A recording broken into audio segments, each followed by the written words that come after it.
जय Sai Ram. Welcome to बंदे हैं हम साईं के।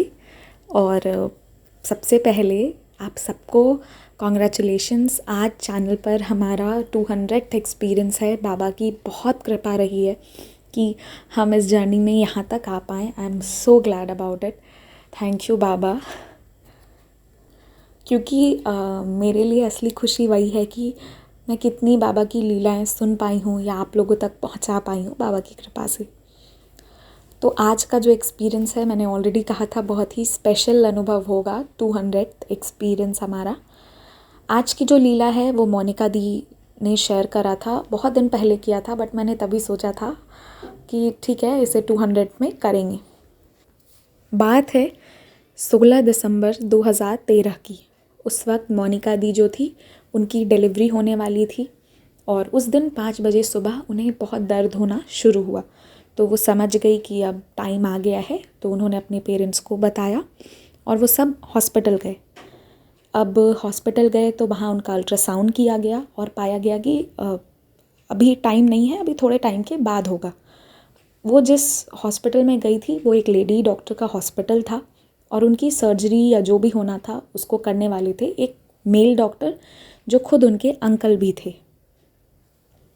तो अल्ट्रासाउंड में अभी पाया गया था दिन में कि अभी नहीं, अभी टाइम है। बट 1 बजा उस वक्त उन्हें बहुत दर्द होने लगा। अब दर्द उनसे बर्दाश्त नहीं हो रहा था। तो डॉक्टर को बोला गया एंड डॉक्टर जो हैं उन्होंने वापस से चेक किया तो पाया गया कि इनका एमनियोटिक सैक जो है वो बर्स्ट हो गया है। अब इनकी सिचुएशन डिटेरियोरेट हो गई है, यानी ख़राब हो गई है स्थिति। ऑपरेशन करना ज़रूरी है। पर उसी वक्त जो इनके अंकल थे जिन्हें ऑपरेशन करना था, क्योंकि ये तो पहले ही बोल रही थी कि प्लीज़ मेरा सिजेरियन कीजिए, मुझसे दर्द बर्दाश्त नहीं हो रहा, बट उन्होंने 1 बजे तक जैसे तैसे करके भी वेट करवाया। 1 बजे उनके अंकल को दूसरे जगह एक लेडी थी जिन्हें ट्विंस बेबी को बर्थ देना था, वहाँ उन्हें जाना पड़ा। तो उन्होंने कहा कि आप ओटी तैयार कीजिए, मैं वहाँ से तुरंत आता हूँ और फिर हम इसका कर देंगे। तो ये सब कुछ रेडी किया गया। बट 2-2:30 बजे की बात है, 2:30 की बात है, 2:30 PM में इनकी स्थिति बहुत ख़राब हो गई। तो इनके अंकल को तुरंत फ़ोन किया गया कि आप जल्दी से आइए, नहीं तो अब कुछ हो सकता है, आप जल्दी आइए, बहुत इमरजेंसी है। तो वो बोले कि बस अब ऑपरेशन ख़त्म हो रही है, मैं निकल गया हूँ, मैं आता हूँ।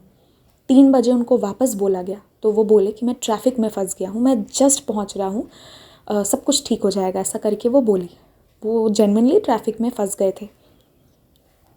पर इस वक्त तक इनकी स्थिति बहुत ख़राब हो चुकी थी, बहुत कंडीशन डिटेरियोरेट हो गया था। इन्होंने बाबा से ऑब्वियसली पहले तो यही बोला था कि बाबा अब मुझे मर जाना है, ये दर्द से अच्छा है प्लीज़ अब मुझे जल्दी से मौत दे दीजिए, मैं ये दर्द नहीं सह सकती। बट थोड़ी देर के बाद उन्होंने बाबा से कहा कि बाबा रक्षा कीजिए एटलीस्ट मेरे बच्चे का, जल्दी से जो भी हो रक्षा कीजिए बाबा। और दर्द उनसे बेयर अब नहीं हो रहा था। अब उस वक्त इनकी स्थिति इतनी ख़राब हो गई थी कि एनेस्थीसिया, यानी कि किसी को जब आप सिजेरियन करते हैं या किसी के पेट को, कोई भी बॉडी पार्ट को अगर कहिए कि उसमें ऑपरेशन किया जाता है, उसे काटा जाए, तो पहले इंसान को एनेस्थीसिया दिया जाता है, यानी कि उसे बेहोश कर दिया जाता है। वो दर्द उसे उस वक्त पता ही नहीं चलता है। जब होश आती है स्टिच लगने के बाद तो वो इंसान को पता होता है, ठीक है, ये चीज़ होती है। बट इनकी स्थिति इतनी ख़राब हो गई थी कि इस वक्त अगर एनेस्थीसिया दिया जाता, यानी बेहोश किया जाता, तो शायद ये तो बचती या नहीं बचती, और वो जो बेबी है वो भी नहीं बचता। किसी का बचने का कोई गारंटी नहीं था। होशो हवास में इन्हें इनके बॉडी पे काट दिया गया और वहाँ से इनके बेबी को निकाला गया, ठीक है। He is grown up now. मैं देखी हूँ, प्यारा सा है। तो आप सोचिए कि ज़िंदा किसी को काटना क्या लगा होगा। तो बहुत ज़्यादा दर्द में चिल्लाई होंगी, बहुत बहुत पेनफुल टाइम रहा और होशो हवास में उन्हें स्टिच भी दिया गया। हमें एक कांटा गड़ जाता है तो क्या हाल होती है, भाई साहब, ज़िंदा किसी को काट देना और फिर उसे सील देना। बहुत ही दर्दनाक समय इनके लिए। इन्हें तो लग रहा था 3 घंटा तक उसी दर्द से ये चिल्लाती रही, रोती रही। बेबी तो अच्छे से निकल गया, उसके लिए वो बाबा को शुक्रिया भी की, बट इनकी हालत बहुत ख़राब थी। 3 घंटा तक इतना भयंकर दर्द। जिसके बाद उन्होंने अपनी जो उनकी मदर इन लॉ हैं उनसे हाथ पकड़ के कहा कि शायद अब मैं नहीं बचूंगी। आप खुद सोचिए, किसी को कट लगा दे ज़िंदा होशो हवास में, उतना बड़ा सा कट लगे, क्या उस इंसान की स्थिति होगी। तो उसके बाद उन्हें लगा कि अब मैं बचूंगी नहीं। तो 3 घंटा तक इसी तरीके से चिल्लाने के बाद उन्होंने अपनी मदर इन लॉ से कहा कि अब मैं शायद बचूँ ना, तो आप प्लीज़ मेरे बच्चों का ख्याल रखना। बिकॉज़ अब वो फ़ील कर पा रही थी कि भाई साहब अब ये दर्द भी नहीं सहा जाएगा, अब कुछ नहीं हो सकता।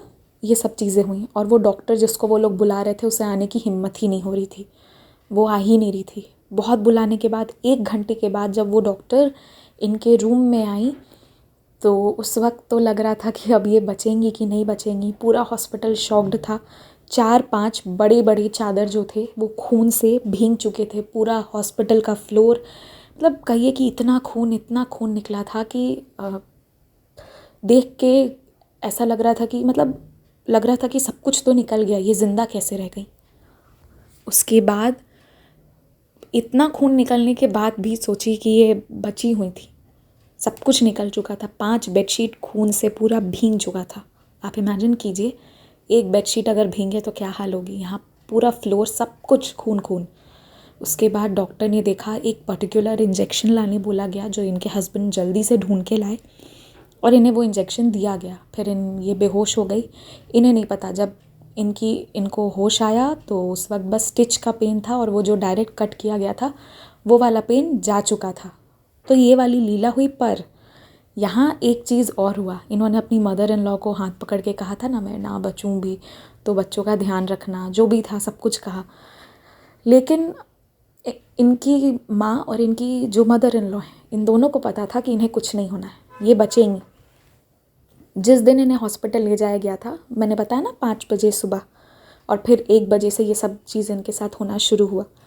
तो 8 बजे जब इनकी मम्मी, इनकी सासू माँ सब बैठे हुए थे लॉबी में, वेट कर रहे थे, उस वक्त कफनी बांधे हुए एक बूढ़ा सा एक फ़कीर आया उसी हॉस्पिटल के अंदर और इनके पास आया, रुका और बोला कि तेरी बेटी जो है वो बिल्कुल ठीक हो जाएगी और वो एक बहुत ही स्वस्थ बेटा को जन्म देगी। ये तक बता दिए वो।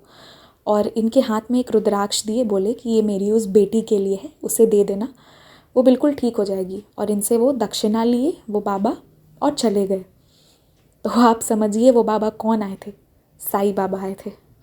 साईं बाबा आए थे। कितना आशीर्वाद था, इसीलिए वो लोग इस पक्के पे थे कि कुछ नहीं होना है। जब बाबा एश्योरेंस दे देना, फिर धरती इधर की उधर हिल जाए, कोई कुछ नहीं बिगाड़ सकता।